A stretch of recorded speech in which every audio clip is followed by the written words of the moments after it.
Welcome to the City of Martinsburg Pollution Prevention and Good Housekeeping Employee Training. Today we will explain what stormwater is, where stormwater runoff goes, and strategies to prevent pollution with good housekeeping measures. Our goal is to give you the best ways to help prevent pollution around Martinsburg. Stormwater is precipitation that originates during rain, snow, or storm events. In a natural setting, most of the stormwater soaks into the ground or is intercepted by vegetation. The rainwater that does not soak into the ground is called stormwater runoff. In developed areas, stormwater runs off impervious surfaces. Impervious surfaces are mostly artificial structures, such as roofs, streets, and parking lots that are covered by water-resistant material such as asphalt, concrete, brick, or stone. The more impervious cover you have, the more stormwater runoff accumulates and flows rapidly into the storm drains. Runoff is today's #1 source of pollution in our rivers, lakes, and oceans. Pollution is hazardous to human and aquatic life. Land impact, such as farming and urbanization, can have a negative effect on stormwater infiltration. For example, forests have less runoff and more infiltration due to the natural vegetation present.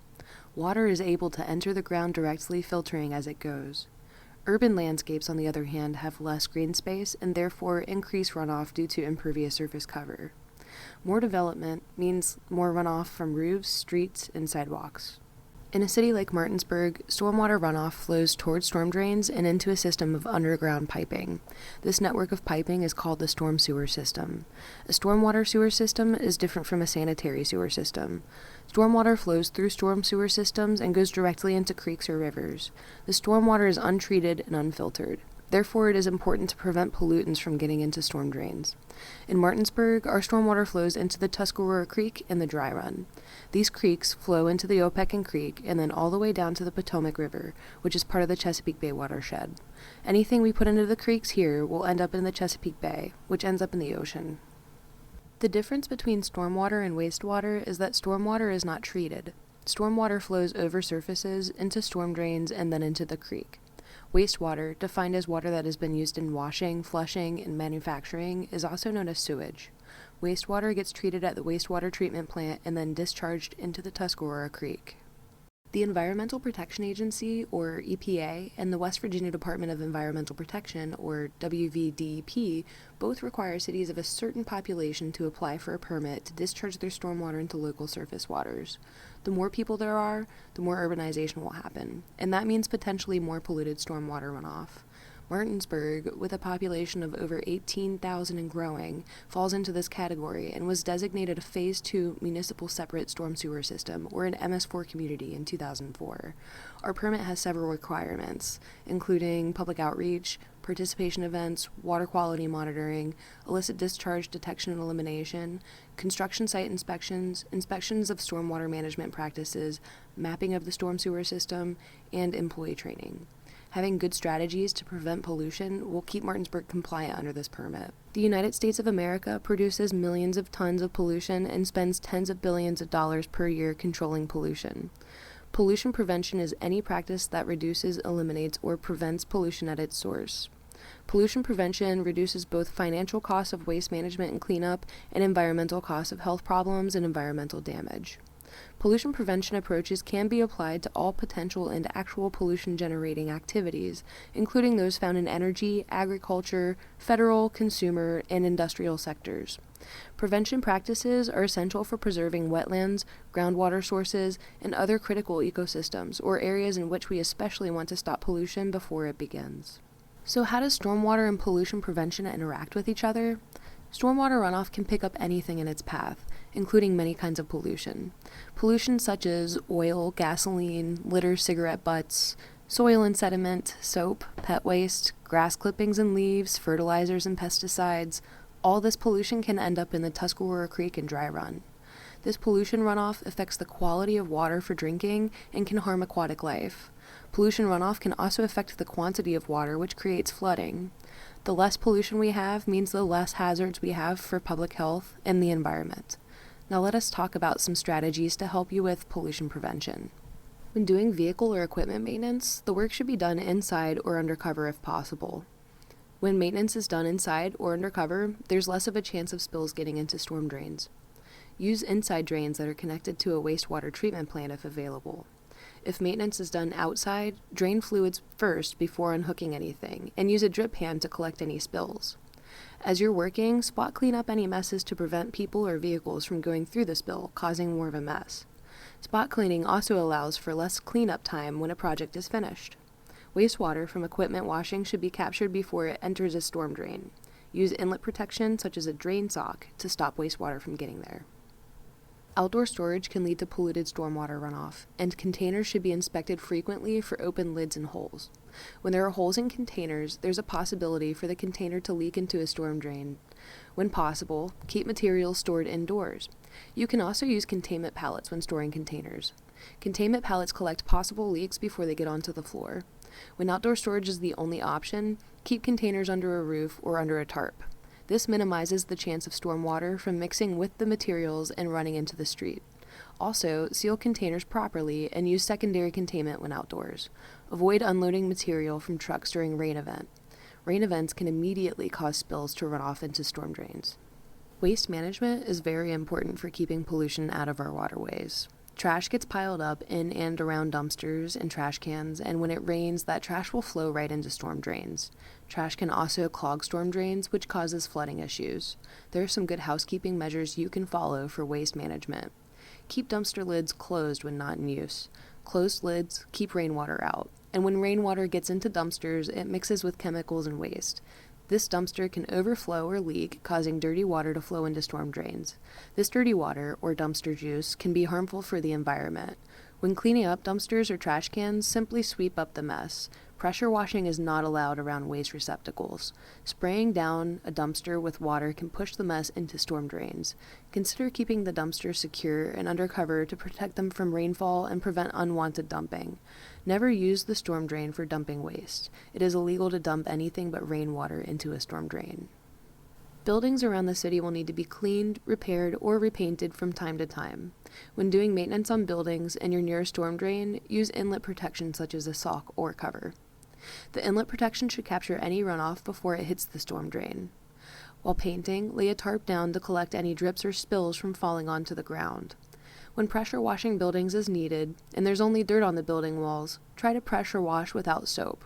Soapy water can end up in the storm drain and cause pollution downstream. Try to pressure wash in a direction that flows towards the grass and not down the storm drain. Grass can infiltrate pollutants out before it hits storm drains and goes towards the creek. Streets and parking lots generate a huge amount of stormwater runoff. Months of small leaks, trash, grass, and leaves build up over time to contribute to pollution. In a rain event, this pollution will be swept right into storm drains. All trash should be disposed of in appropriate containers. Street sweeping is conducted within Martinsburg, which helps collect a lot of pollutants. However, we still do need to be careful to protect our storm drains.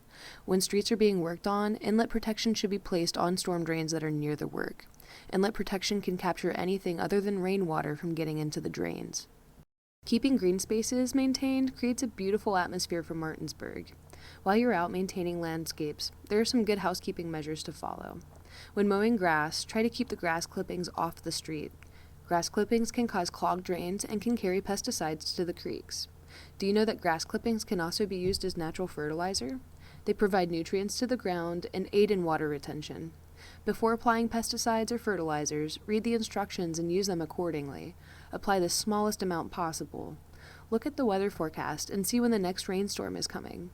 If it's going to rain within 24 hours, do not apply pesticides. If pesticides are over-applied or applied before a rain event, the excess chemicals can wash down into the storm drains. Spill prevention can help stop pollution from going down storm drains. Be aware of the jobs that can cause spills. If possible, all jobs that can cause spills should be done inside or under a roof. When indoors, the exposure to stormwater is minimized. Before you start a job, think if it could cause a leak. If a leak could possibly happen, then grab a drip pan or a containment tray to capture the leak. Dumpsters and storage container lids should be kept closed when not in use. And use secondary containment, such as a tray or pallet when storing materials. By keeping work areas clean and spill-free, we can keep our creeks safe from harmful pollution. If a spill has occurred, be prepared. Be familiar with areas that could easily cause spills. Know where your spill kits are for easy access. As you're doing work, spot clean small messes as they happen. This makes cleanup easier when finished. For larger spills, clean up immediately. If you're near a storm drain, put down inlet protection around the storm drain, or lay a sock around the spill to capture it at its source. Do not use a spray hose to clean up a spill. Spraying down spills can cause spills to become larger and spread faster to the storm drains. Instead, put down dry absorbents on the spill and let the absorbents capture the spill. Then sweep up the absorbents and dispose of them in the trash. Spill response can be critical to capturing the spill before it gets into the creek. Now that you know the proper strategies to help prevent pollution from getting into our creeks, take this training and apply what you've learned to your everyday routine. And remember, clean water starts with you. Hello everybody, so today we are going to do a spill kit demonstration using our spill kit here. So first what you want to do is become familiar with what is in it. We have our PPE, which is our personal protective equipment. You have goggles and gloves. You have absorbent socks, loose absorbent, absorbent pillows, absorbent mats, and the most important thing, your disposal bag.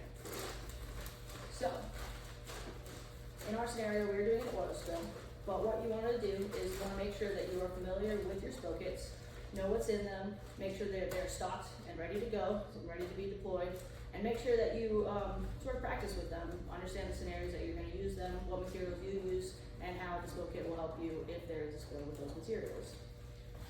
So, we're using water in our scenario as our oil, and what happens when you spill it. So, in our scenario, you're in the shop, somebody is moving a drip pan, an oil drip pan to the disposal area, and somebody knocks into them or they are walking too fast, something happens and it spills.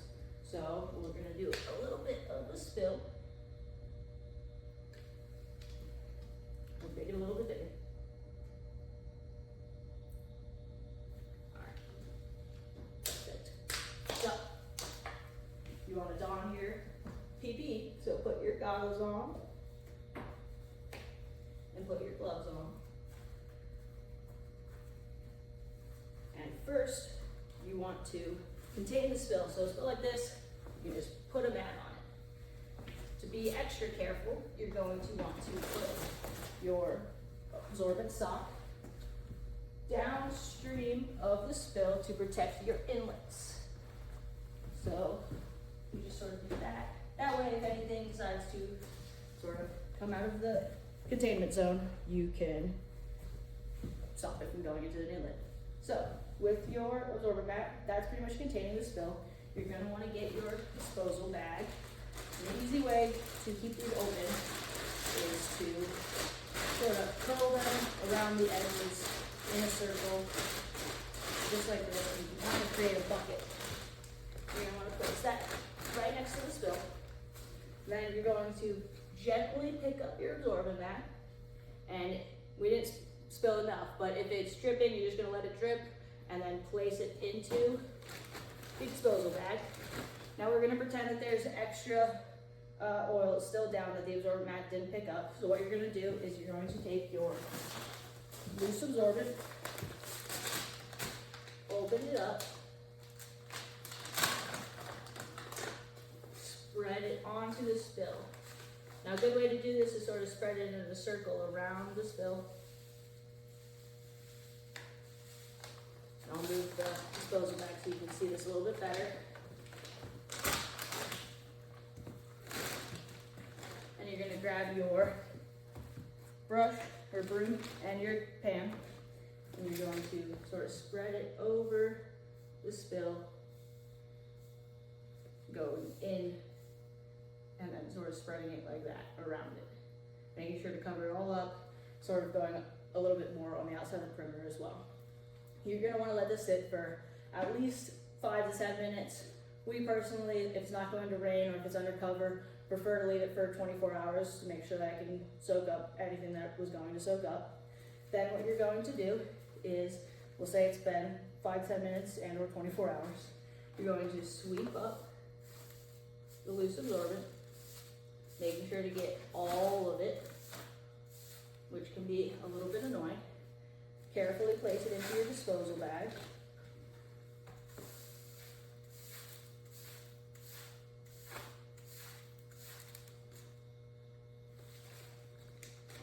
it's funny because you can see here that the water still isn't dry, and this is similar to when an oil spill will happen. When an oil spill happens, you will see some staining, but as long as nothing is coming up off of it, that means that you've cleaned it up and you're good to go.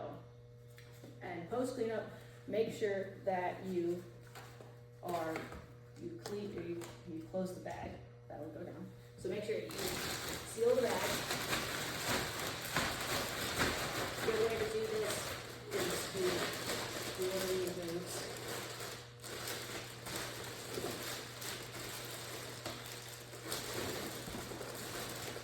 Now, if you have more material in here, sometimes it is safer to just put another bag around it, because if you're placing it on the roadway, I have seen some bags easily tear as they get heavier and heavier with the loose absorbent. So make sure that you have secured the bag and then dispose of it properly. Depending on the substance that you're picking up, it may require different disposal things. Some of them you can place directly in the trash, other ones have to go to a different facility. If you have any questions about that, you can contact us or contact your department head, and they will be able to help you out with that. Post cleanup, make sure that you report any of these issues that you have. PPE is a one-time use usually, so dispose of these as well, especially if they get anything on them. And if you need more PPE, you can order it very easily. And then, again, just make sure that you're reporting properly. And then if you have any questions, concerns, need any further assistance, we're only a phone call away. Please contact the Stormwater Department, and we hope you have a wonderful day.